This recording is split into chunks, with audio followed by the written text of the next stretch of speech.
3 Mac 1946 merupakan tragedi paling memilukan bagi masyarakat Indonesia apabila revolusi sosial yang telah ditimbulkan oleh kaum komunis dengan tujuan menghapuskan sistem monarki dengan alasan anti-feudalisme telah meruntuhkan sistem beraja di Indonesia, khususnya di wilayah Sumatera Timur yang meliputi 4 Kesultanan Melayu, iaitu Kesultanan Langkat, Kesultanan Delhi, Kesultanan Asahan dan juga Kesultanan Serdang.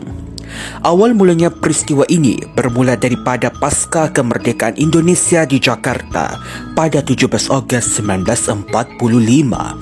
Wilayah-wilayah di Indonesia belum dapat menerapkan arti kemerdekaan yang sebenarnya. Para raja-raja pribumi di Indonesia juga mengalami kecelaruan identiti oleh kerana para sultan, khususnya yang berada di wilayah Sumatera Timur, diarahkan untuk mengakui status berdaulat kepada pemerintahan Republik Indonesia dengan tujuan tertentu untuk menjadikan presiden sebagai ketua tertinggi negara. Puncak daripada revolusi sosial ini berlaku pada 1946 apabila Parti Komunis Indonesia, Parti Nasionalis Indonesia dan Pemuda Sosialis Indonesia telah mengatur strategi yang rapi bagi melakukan pembantaian besar-besaran terhadap Kesultanan Melayu.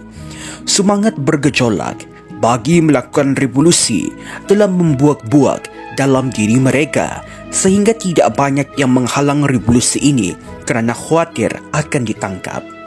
Peristiwa berdarah ini hampir menghapuskan kesemua kesultanan dari pelbagai kerajaan. Gerakan yang tujuannya untuk melakukan pembaharuan tetapi berakhir dengan pembantaian yang sangat kejam.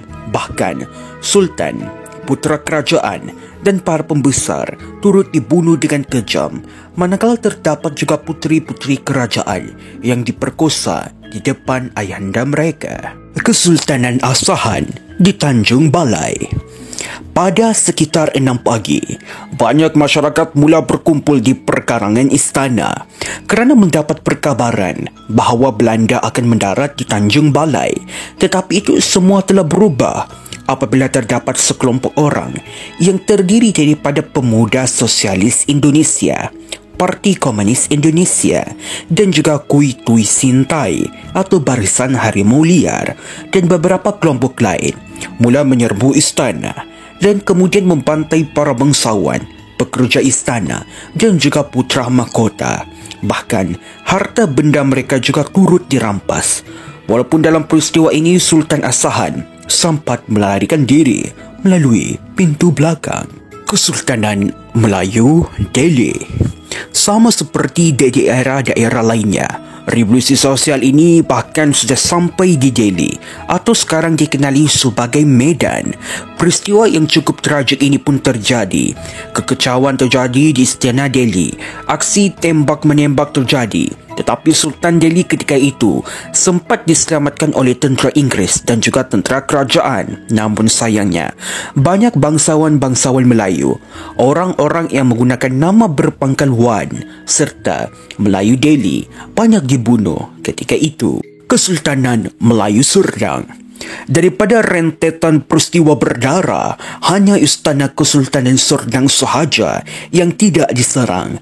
Hal ini kerana Sultan Serdang ketika itu lebih berpihak kepada Republik dan banyak orang yang melindungi serta menjaga istananya. Dan Sultan serta ahli-ahli kerabatnya hanya ditahan di istananya di Perbaungan. Kesultanan Melayu Langkat. Pemuda Sosialis Indonesia telah menangkap hampir 21 orang kerabat istana, manakala Istana Sultan Langkat yang terletak di Tanjung Pura dan Kota Binjai telah dirompak. Banyak bangsawan-bangsawan Langkat dibunuh dengan tragik, termasuk seorang penyair yang terkenal iaitu Tengku Hamir Hamzah, manakala puteri-puteri Sultan Langkat pula telah diperkosa di depan ayahanda mereka. Bahkan keberadaan Sultan Langkat bersama putra mahkotanya masih belum ditemui sehingga ke hari ini. Malahan, yang lebih menyayat hati, banyak bangsawan, ahli-ahli istana yang mati dibunuh dengan kejam tanpa belas kasihan. Peristiwa berdarah ini turut terjadi di beberapa kerajaan lain seperti Kerajaan Tanah Karo, Kerajaan Simulungan, Kerajaan Kuala dan Kerajaan Melayu Bulungan.